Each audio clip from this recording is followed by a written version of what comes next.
সবকিছু ঠিক থাকলে আগামী 25 ডিসেম্বর দেশে আসছেন বিএনপির ভারপ্রাপ্ত চেয়ারম্যান তারেক রহমান। দীর্ঘ 17 বছর পর তার এই প্রত্যাবর্তনকে ইতিহাস গড়ে বিশেষভাবে স্মরণীয় করতে প্রস্তুতি নিচ্ছে বিএনপি। তারেক রহমান বাংলাদেশ বিমানের একটি নিয়মিত ফ্লাইটে 25 ডিসেম্বর বেলা 12টার দিকে ঢাকায় পৌঁছাবেন। বিমানবন্দর থেকে তার সোজা এভারকেয়ার হাসপাতালে যাওয়ার কথা রয়েছে। সাংবাদিকদের এই কথা জানিয়েছেন দলটির স্থায়ী কমিটির সদস্য সালাউদ্দিন আহমেদ। এদিকে দলের ভারপ্রাপ্ত চেয়ারম্যানের দেশে প্রত্যাবর্তন উপলক্ষে নেতাকর্মীদের ঢাকায় আসার সুবিধার্থে 7টি রুটে বিশেষ ট্রেন ও বগি রিজার্ভ চেয়েছে বিএনপি। আতিকুর রহমান, তিতাসের রিপোর্ট। সব ঠিক থাকলে 17 বছরের নির্বাসিত জীবন শেষে 25শে ডিসেম্বর দেশে ফিরছেন বিএনপির ভারপ্রাপ্ত চেয়ারম্যান তারেক রহমান। নানা মিথ্যা প্রচারণা, ষড়যন্ত্র তত্ত্ব এবং জল্পনা কল্পনার অবসান ঘটিয়ে দেশের মাটিতে পা ফেলার সিদ্ধান্ত নিয়েছেন দেশের সবচেয়ে বড় দলের নেতা তারেক রহমান। প্রায় 1.5 যুগ যুক্তরাজ্যের লন্ডনে নির্বাসিত থাকা বিএনপির ভারপ্রাপ্ত চেয়ারম্যান তারেক রহমানের প্রত্যাবর্তন উপলক্ষে অভ্যর্থনার ব্যাপক আয়োজন চলছে দলে। তাকে বিমানবন্দরে স্বাগত জানানোর বিষয়ে এরই মধ্যে সারা দেশে প্রতিটি সাংগঠনিক ইউনিটকে নির্দেশনা দেওয়া হয়েছে। স্মরণকালের সেরা সংবর্ধনা দিতে সব প্রস্তুতি নিয়েছে দলটি। নিরাপত্তার বিষয়টি আলাদাভাবে সরকারের সংশ্লিষ্ট মহলের সাথে সব বিভাগীয় প্রধানদের সাথে আমাদের নিরাপত্তা টিমের যিনি প্রধান এবং অন্যান্য সদস্য আছেন তারা সমন্বয় করছেন বেশ কয়েকদিন থেকে। সরকারের পক্ষ থেকে আমরা বেশ সহযোগিতা পাচ্ছি। তারেক রহমানের প্রত্যাবর্তনকে কেন্দ্র করে অভ্যর্থনা ও সাংগঠনিক তৎপরতা সমন্বয়ের জন্য গঠিত হয়েছে একাধিক বিশেষ কমিটি। তারেক রহমানের দেশে ফেরার সময় হযরত শাহজালাল আন্তর্জাতিক বিমানবন্দরে বিশাল জনসমাগমের মাধ্যমে তাকে বরণ করে নেওয়া হবে। বাংলাদেশের জনগণ তাকে এক নজর দেখার জন্য উদ্গ্রীব হয়ে আছে, উন্মুখ হয়ে আছে এবং তার দুটো কথা শোনার জন্য উন্মুখ হয়ে আছে। সেই জন্য আমরা ব্যবস্থা করার চেষ্টা করছি কোন জায়গায় হলে সেটা ভালো হয় এবং আমরা সেটাকে অ্যাকোমোডেট করতে পারবো, সবাইকে আসতে পারবো, জনদুর্ভোগ যাতে না হয় সবকিছু বিবেচনায় আমরা জায়গাগুলো পরিদর্শন করছি। জানা গেছে দেশে ফিরে তারেক রহমান তার মা খালেদা জিয়াকে দেখতে এভারকেয়ার হাসপাতালে যাবেন। বিমানবন্দর থেকে এভারকেয়ার হাসপাতাল পর্যন্ত নেতাকর্মীরা রাস্তার দুই পাশে দাঁড়িয়ে তারেক রহমানকে অভ্যর্থনা জানাবেন। তারেক রহমান গুলশান এভিনিউর 196 নম্বর বাসায় উঠবেন। এছাড়া গুলশান চেয়ারপারসন কার্যালয় ও নয়াপল্টনের দলের কেন্দ্রীয় কার্যালয়ে তারেক রহমানের বসার জন্য কক্ষ প্রস্তুত করা হয়েছে। দেশে তারেক রহমানের চলাচল নির্বিঘ্ন ও নিরাপদ করতে ঢাকায় আনা হয়েছে 2টি বুলেটপ্রুফ গাড়ি। এই গাড়ি দুটি তারেক রহমান নির্বাচনী প্রচারণা ও ব্যক্তিগত চলাচলের জন্য ব্যবহার করবেন। আতিকুর রহমান, তিতাস, মাই টিভি। 47 ও 71-এ যারা ভুল করেছে তারাই আবারও ভুল করছে দাবি করে বিএনপির সিনিয়র নেতারা বলেছেন নির্বাচন বানচালের ষড়যন্ত্র করছে সেই মহলটি। তারা বলেন যুগপৎ আন্দোলনে থাকা সমমনাদের সাথে নিয়ে সব ধরনের ষড়যন্ত্র মোকাবেলা করা হবে। গুলশানে বিএনপি চেয়ারপারসনের কার্যালয়ের সামনে বিএনপি নেতারা বসে কথা বলেন। ইউসুফ আলীর রিপোর্ট। আসন্ন ত্রয়োদশ জাতীয় সংসদ নির্বাচনে দলের মনোনীত প্রার্থীরা কিভাবে কাজ করবে সে বিষয়ে প্রশিক্ষণ দিতে গুলশানে চেয়ারপারসনের কার্যালয়ে মতবিনিময় সভার আয়োজন করে বিএনপি। এতে ঢাকা, ময়মনসিংহ ও বরিশাল বিভাগের মনোনীত প্রার্থীরা অংশগ্রহণ করেন। বিএনপির সিনিয়র নেতারা বলেন, যারা ভুল পথে চলে তারা বারবার ভুল করে। দলের তো হলো ভুলের দল, এরা 47-এ ভুল করছে, 71-এ ভুল করছে, এখনো ভুল করছে। নিরাপত্তা বিঘ্নিত করা মানুষের এটার পিছনেও তেমন উদ্দেশ্য আছে। সেই উদ্দেশ্যটা একটাই, এই যে মানুষ যে অপেক্ষা আছে 12ই ফেব্রুয়ারি নির্বাচন ভোট দিবে, সেই ভোটটাকে নস্যাৎ বা বানচাল করার জন্যে একটা চক্র কাজ করছে। সেটা যদিও দৃশ্যমান না, তবে পর্যায়ক্রমে এগুলো দৃশ্যমান হবে। যেমন একজন তরুণ নেতা, সেটা প্রার্থী, তাকে যেভাবে নৃশংসভাবে গুলি করা হলো খুব কাছের থেকে, সুতরাং এটা কী বার্তা দেয়? এই বার্তা দেয় প্রত্যেকটা মানুষকে যেমন ঘটনা ঘটতে পারে।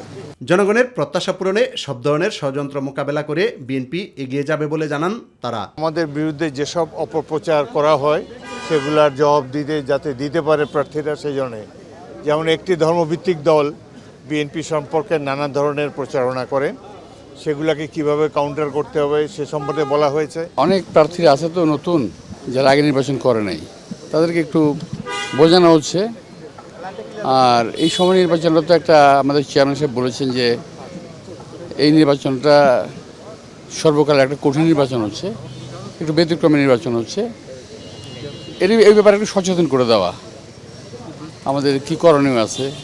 এদিকে এবার কেয়ার হাসপাতালের সামনে সংবাদ সম্মেলনে খালেদা জিয়ার শারীরিক অবস্থা তুলে ধরেন তার ব্যক্তিগত চিকিৎসক। এবং উনি আলহামদুলিল্লাহ এখন পর্যন্ত চিকিৎসকদের পরামর্শ মোতাবেক যে চিকিৎসা ওনাকে দেওয়া হচ্ছে সেই চিকিৎসা উনি ঠিকমতো গ্রহণ করতে পারছেন এবং ওনার শারীরিক অবস্থা গত কয়েকদিন পূর্বেও যে অবস্থায় ছিল আলহামদুলিল্লাহ উনি সেটি মেনটেন করে যাচ্ছেন। ইউসুফ আলী, মাই টিভি, ঢাকা। ইনকিলাব মঞ্চের মুখপাত্র ঢাকা ৮ আসনের সম্ভাব্য স্বতন্ত্র প্রার্থী শরীফ ওসমান হাদিকে হত্যার পরিকল্পনা সাভারের একটি রিসর্টে বসে করা হয়েছিল বলে জানিয়েছেন গোয়েন্দারা। এই সময় সেখানে 2 জন নারী সদস্য উপস্থিত ছিলেন। সাভার মডেল থানার ভারপ্রাপ্ত কর্মকর্তা আরমান আলী এই তথ্য জানান। তিনি বলেন, গত শুক্রবার ভোরে সাভারের মধুমতি মডেল টাউনের গ্রিন জোন রিসোর্টে 3.5 ঘণ্টা ওই বৈঠক অনুষ্ঠিত হয়। বৃহস্পতিবার রাত আনুমানিক 3টার দিকে মিরপুরের আলমগীর হোসেন রিসোর্টের নাইট ডিউটিরত কর্মী হাবিবুর রহমান সিয়ামের মাধ্যমে 204 নম্বর কক্ষটি বুকিং দেন। পরে রাত 4:08 আলমগীরের পরিচয়ে 2 নারী কক্ষে প্রবেশ করেন। পরে সকাল 5:25 আলমগীর হোসেন আরও একজনকে সঙ্গে নিয়ে ওই কক্ষে অবস্থান নেন। সকাল 8:25 4 জন একসঙ্গে কক্ষ ত্যাগ করেন। তাদের রিসোর্টে যাতায়াতের সিসিটিভি ফুটেজ ও ভিডিও ক্লিপ সাংবাদিকদের হাতে এসেছে।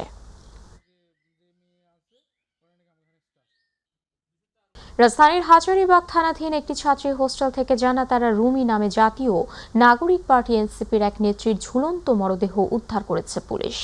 সকালে জিগাতলা পুরাতন কাঁচা বাজার রোড এলাকায় অবস্থিত জান্নাতি ছাত্রী হোস্টেলের 5ম তলা থেকে তার মরদেহ উদ্ধার করা হয়। জান্নাতারা রুমির গ্রামের বাড়ি নওগাঁর পত্নীতলা উপজেলায়। জান্নাতারা এনসিপির ধানমন্ডি থানা কমিটির যুগ্ম সমন্বয়কারী। চলতি বছরের 6 নভেম্বর এই কমিটি ঘোষণা করা হয়। হাজারীবাগ থানা পুলিশ বলছে, এটি আত্মহত্যা নাকি হত্যাকাণ্ড তা খতিয়ে দেখা হচ্ছে। গুম প্রতিরোধ ও প্রতিকার সংশোধন অধ্যাদেশ 2025-এর খসড়া নীতিগত ও চূড়ান্ত অনুমোদন দিয়েছে উপদেষ্টা পরিষদ। বৃহস্পতিবার প্রধান উপদেষ্টা প্রফেসর মোহাম্মদ ইউনূসের সভাপতিত্বে উপদেষ্টা পরিষদের সাপ্তাহিক বৈঠকে এই অনুমোদন দেওয়া হয়। বৈঠকে 3টি গুরুত্বপূর্ণ বিষয়ে সিদ্ধান্ত হয়েছে। প্রধান উপদেষ্টা প্রেস উইং এর এক বার্তায় বলা হয়, গুম প্রতিরোধ ও প্রতিকার সংশোধন অধ্যাদেশ 2025-এর খসড়া নীতিগত ও চূড়ান্ত অনুমোদন দিয়েছে উপদেষ্টা পরিষদ। এর ফলে গুম হওয়া ব্যক্তি অন্যূনতম 5 বছর ধরে গুম থাকলে এবং জীবিত ফিরে না আসলে ট্রাইব্যুনাল তাকে আনুষ্ঠানিকভাবে ডিসঅ্যাপিয়ার্ড বা গুম ঘোষণা করতে পারবে। সরকার গুম প্রতিরোধ ও প্রতিকার ট্রাইব্যুনালের জন্য মানবাধিকার কমিশনের সুপারিশের প্রেক্ষিতে প্রয়োজনীয় সংখ্যক পাবলিক প্রসিকিউটর নিয়োগ দিতে পারবে। ভুক্তভোগী বা অভিযোগকারীও ব্যক্তিগত উদ্যোগে ট্রাইব্যুনাল আইনজীবী নিয়োগ করতে পারবেন এবং গুম হওয়া ব্যক্তির স্ত্রী বা তার উপর নির্ভরশীল পরিবারের কোনো সদস্য কমিশনের পূর্বানুমতি ব্যতিরেকে গুম হওয়া ব্যক্তির সম্পত্তি ব্যবহার করতে পারবে।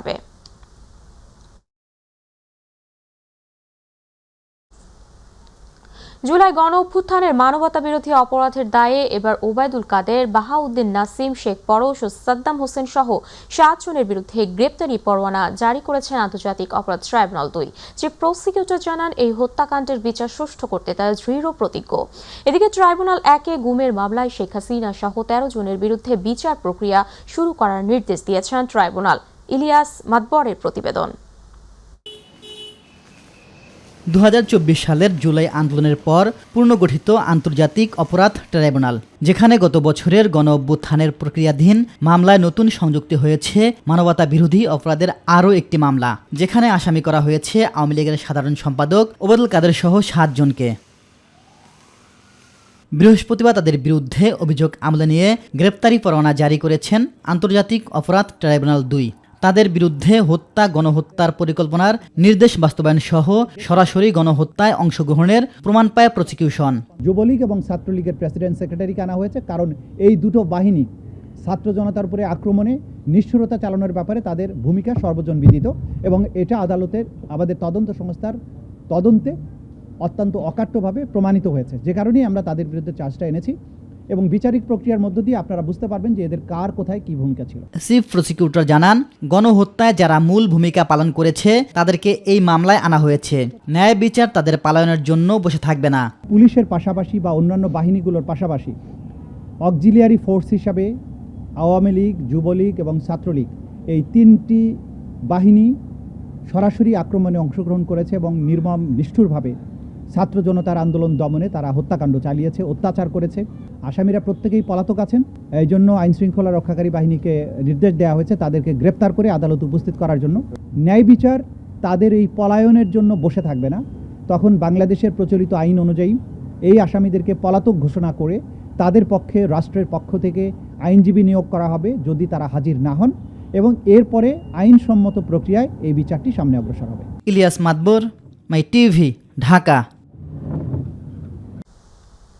উচ্চ আদালত থেকে সন্ত্রাসীদের জামিন হওয়ায় প্রধান বিচারপতিকে উদ্বেগের কথা জানিয়েছেন আইন উপদেষ্টা ডক্টর আসিফ নজরুল। বৃহস্পতিবার সুপ্রিম কোর্টের প্রধান বিচারপতি ডক্টর সৈয়দ রেফাত আহমেদের সঙ্গে বিদায়ী সাক্ষাৎ শেষে সাংবাদিকদের এই কথা জানিয়েছেন আইন উপদেষ্টা।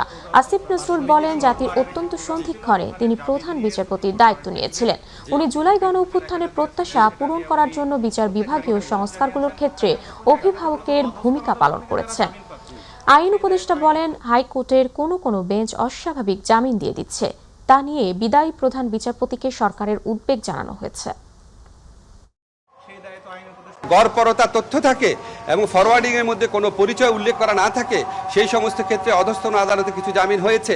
আমরা এই ব্যাপারে পুলিশের সাথে কথা বলেছি। জামিন নিয়ে যে বাণিজ্য চলছে, জামিন নিয়ে যে অরাজকতা চলছে, সেটা বন্ধ করার জন্য পুলিশকেও আমাদের সাথে কাজ করতে হবে। পুলিশ অনেক ক্ষেত্রেই করছে, কিছু কিছু ক্ষেত্রে করছে না। সেই সমস্ত ক্ষেত্রে আমরা পুলিশের কাছেও আমাদের উদ্বেগের কথা জানিয়েছি। প্রায় 16 মাস দায়িত্ব পালন শেষে আগামী 27 ডিসেম্বর অবসরে যাচ্ছেন দেশের 25তম প্রধান বিচারপতি সৈয়দ রেফাত আহমেদ। জুলাই গণ অভ্যুত্থান পরবর্তী একটি অস্থির সময়ে দায়িত্ব গ্রহণ করেন তিনি। তার সময়কালে তত্ত্বাবধায়ক সরকার পুনর্বহাল, বিচার বিভাগের পৃথকীকরণ সহ বেশ কিছু গুরুত্বপূর্ণ সিদ্ধান্ত এসেছে। শেষ কর্মদিবসে বলেন, গণতন্ত্র প্রতিষ্ঠায় বিচার বিভাগকে গুরুত্বপূর্ণ ভূমিকা রাখতে হবে। এজন্য বিচারপতি ও বিচার বিভাগের সংশ্লিষ্ট সবাইকে ঐক্যবদ্ধভাবে কাজ করার আহ্বান জানান তিনি। বিস্তারিত তুলে ধরছেন ইলিয়াস মাতবর। জুলাই গণঅভ্যুত্থান দেশের রাজনীতির গতিপথ বদলে দেওয়ার এক ঐতিহাসিক সময় হিসেবে বিবেচনা করা হয়। 2024 সালের 5 আগস্ট আওয়ামী সরকারের পতনের আগে ছিল না কোনো বিচার বিভাগের স্বাধীনতা। দেশের গুরুত্বপূর্ণ এই বিভাগটিকে নিজেদের স্বার্থে কুক্ষিগত করে রেখেছিল তৎকালীন সরকার। তবে আওয়ামী সরকার পতনের পর রাষ্ট্রের বিভিন্ন স্তরের মতো বিচার বিভাগেও আসে পরিবর্তনের ছোঁয়া। 2024 সালের 10 আগস্ট 25তম প্রধান বিচারপতি হিসেবে দায়িত্ব গ্রহণ করেন সৈয়দ রেফাত আহমেদ। প্রায় 16 মাস দায়িত্ব পালনের পর আগামী 27 ডিসেম্বর অবসরে যাচ্ছেন প্রধান বিচারপতি সৈয়দ রেফাত আহমেদ। কিন্তু শুক্রবার থেকে শীতকালীন ছুটি শুরু হওয়ায় আজই ছিল তার শেষ কর্মদিবস। তাই দিনটিকে ঘিরে প্রধান বিচারপতির এজলাসেই তার বিদায়ী সংবর্ধনার আয়োজন করা হয়। এ সময় বক্তব্য রাখেন অ্যাটর্নি জেনারেল মোহাম্মদ আসাদুজ্জামান ও সুপ্রিম কোর্ট আইনজীবী সমিতির সভাপতি ব্যারিস্টার মাহবুব উদ্দিন খোকন। প্রধান বিচারপতি সৈয়দ রেফাত আহমেদ বিদায়ী সংবর্ধনায় প্রায় 35 মিনিটের বক্তব্য রাখেন। সেখানে উঠে আসে জুলাই অভ্যুত্থান, সংবিধানের ত্রয়োদশ সংশোধনী, গণতন্ত্র প্রতিষ্ঠায় বিচার বিভাগের গুরুত্বপূর্ণ ভূমিকা। পরে অ্যাটর্নি জেনারেল সাংবাদিকদের বলেন, নিজের দক্ষতা, সাহসিকতা ও ন্যায়পরায়ণতার প্রমাণ দিয়েছেন সৈয়দ রেফাত আহমেদ। বিচার বিভাগের দায়িত্ব নেওয়ার পর যে সমস্ত ল্যান্ডমার্ক জাজমেন্ট দিয়েছেন এবং বাংলাদেশের অনেক সংস্কারের পথিকৃৎ হিসাবে উনি আমাদেরকে আলোর পথ দেখিয়েছেন। উনি আমাদের সামনে অনেক দিন বেঁচে থাকবেন, আমরা অনেক দিন করে ওনাকে স্মরণ করব। সুপ্রিম কোর্ট আইনজীবী সমিতির সভাপতি ব্যারিস্টার মাহবুব উদ্দিন খোকন বলেন, সততা, নিষ্ঠা ও দক্ষতার সঙ্গে দায়িত্ব পালন করে প্রধান বিচারপতি সংবিধান সহ বহু গুরুত্বপূর্ণ মামলা নিষ্পত্তি করেছেন।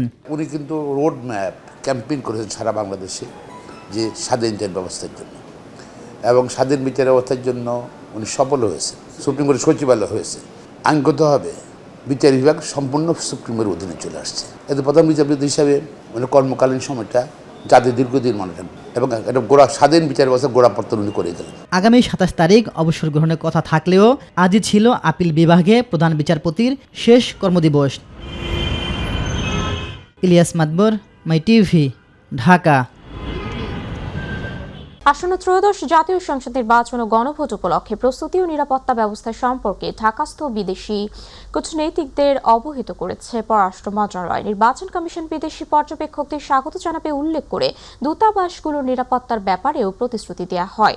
সংক্ষিপ্ত ব্রিফিংয়ে পররাষ্ট্র সচিব আসাদ আলম সিয়াম সংসদ নির্বাচন ও গণভোট উপলক্ষে অন্তর্বর্তী সরকারের প্রস্তুতি ও নিরাপত্তা ব্যবস্থা সম্পর্কে উন্নয়ন অংশীদার বিদেশি কূটনীতিক ও গুরুত্বপূর্ণ স্টেক হোল্ডারদের অবহিত করেন। পররাষ্ট্র মন্ত্রণালয় বিদেশি মিশনগুলোকে আশ্বস্ত করেছে যে কূটনৈতিক কর্মী ও স্থাপনার নিরাপত্তা নিশ্চিত করতে পর্যাপ্ত ব্যবস্থা নেওয়া হয়েছে। নির্বাচন কমিশন বিদেশি পর্যবেক্ষকদেরকে স্বাগত জানাবে উল্লেখ করে পররাষ্ট্র সচিব পর্যবেক্ষক পাঠানোর জন্য কূটনীতিকদের আমন্ত্রণ জানান। এছাড়া সশস্ত্র বাহিনী সহ দেশের আইন শৃঙ্খলা রক্ষাকারী বাহিনী সতর্ক এবং সচেষ্ট রয়েছে বলেও জানানো হয়। দূতাবাসগুলোর নিরাপত্তার ব্যাপারেও প্রতিশ্রুতি দেন পররাষ্ট্র সচিব।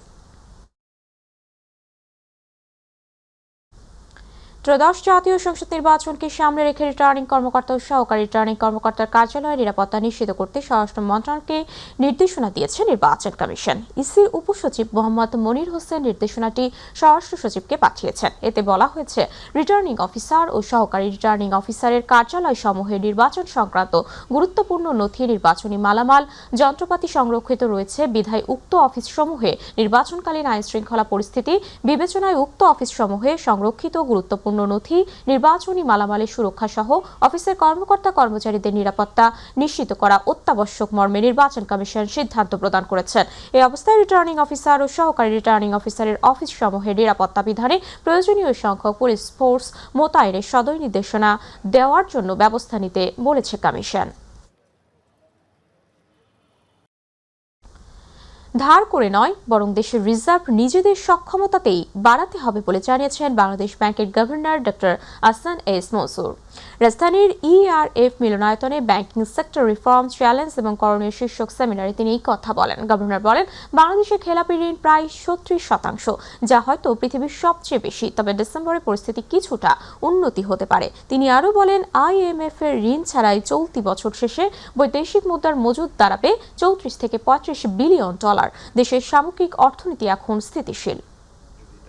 আমরা উইল ওয়াচ আউট 20 কোটি টাকার ঊর্ধ্বের সবগুলো লোনগুলোকে আমরা ফলো আপ করবো, অ্যাডিকুয়েট কোলাটারাল আছে কিনা এটাকে আমরা থার্ড পার্টি দিয়ে ভেরিফাই করাবো, বাংলাদেশ ব্যাংকের লোক হয়ে ভেরিফাই করাবে, এবং আমরা দেখব যে কোনো ধরনের অ্যাবিউজ ইন লেন্ডিং হয়েছে কিনা আমরা নিজেরা তদন্ত করে দেখব। Citizen bank PLC Tejgaon link road শাখার আনুষ্ঠানিক যাত্রা শুরু হয়েছে। সকালে ব্যাংকের চেয়ারম্যান চৌধুরী মোহাম্মদ হানিফ সোয়েব তেজগাঁও লিংক রোড শাখার শুভ উদ্বোধন করেন। এ সময় ব্যাংকের স্বতন্ত্র পরিচালক NKA মুবিন, স্বতন্ত্র পরিচালক জনাব AKM শহীদুল হক, এছাড়াও ব্যাংকের ব্যবস্থাপনা পরিচালক আলমগীর হোসেন রুমরৌফ চৌধুরী, ব্যাংক এশিয়ার পরিচালক জনাব এনাব চৌধুরী, মোহাম্মদ হোসেন জনি, জনাব নজরুল ইসলাম স্বপন, সাবেক সচিব ফয়জুল লতিফ চৌধুরী, দেলোয়ার হোসেন চৌধুরী সহ বিশিষ্টজনরা উপস্থিত ছিলেন। এছাড়াও ব্যাংকের উপব্যবস্থাপনা পরিচালক মোহাম্মদ মোস্তাফিজুর রহমান, উপব্যবস্থাপনা পরিচালক মোহাম্মদ আব্দুল লতিফ সহ ঊর্ধ্বতন কর্মকর্তাবৃন্দ উপস্থিত ছিলেন।